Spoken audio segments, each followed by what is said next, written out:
اللاعبين الآخرين هم متواضعين، وأنا دائما ما أقول لك وأكرر، لاعبين متواضعين يلعبون في المنتخب الوطني بحجة أنهم يلعبون بأوروبا وفي أندية أوروبية، وهذه هي النقطة التي يمكن سهم فيها الإعلام من أجل إدخال هذه المعلومة للرأي العام المغربي، وفي كل مرة لما يأتون ومشاهدة مباريات المنتخب يتفاجؤون، وبالتالي لا يمكن أن نحقق أي نتائج. الإعلام المغربي يخدم مصالح الاتحاد المغربي لكرة القدم بكل تأكيد. إنه أول واحد يتحمل المسؤولية، أنت اليوم تتكلم على رونار هو آخر واحد يمكن لومه، لأن اليوم الذي يسكت عن ما يحصل بالنسبة للمنتخب المغربي هو الذي يريد تمرير رسائل من الناس التي تسهر على تسيير الكرة المغربية، هو الإعلام المغربي، هو الذي يحاول نشر وإرسال رسائل بأن اللاعب الذي ينشط بالدوريات الأوروبية هو أفضل من اللاعب المحلي. اليوم أليس من أجدر أن يلعب اللاعب كاروشي مكان منديل يلعب في الدرجة الرابعة، والزهر لا يلعب مع فريق نيوكاسل،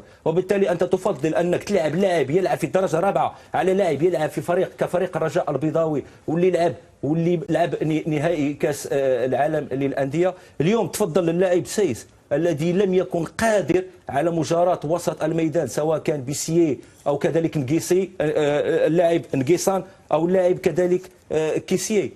اليوم تلعب بلاعب بوصوفة عوض المنادات على اللاعب سعدان الذي يلعب بالدوري التركي ويلعب كلاعب أساسي. لماذا؟ لأنه خريج مدارس محلية ولا يريد المدرب ولا يريد محيط المدرب أن يتم المنادات على هذا اللاعب، وبالتالي اللي تيضيع هو الجمهور المغربي الذي دائما يتحسر. وإحنا ممكن يعني للسنة 20 أو 20 سنة سوف ممكن أن أحلامنا نتأهل لكأس العالم تبددت.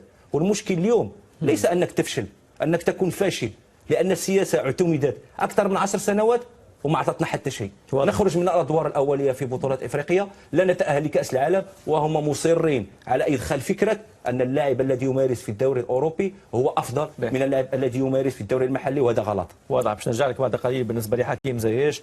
على كل أنا ربيع طبيعي لما يتحدث بهذه الكيفية ويتحدث عن هذه النقطة بالأساس نعرف رأيه، لأنه رأيه واضح. ربيع يعني اعتماد على السياسة المحلية.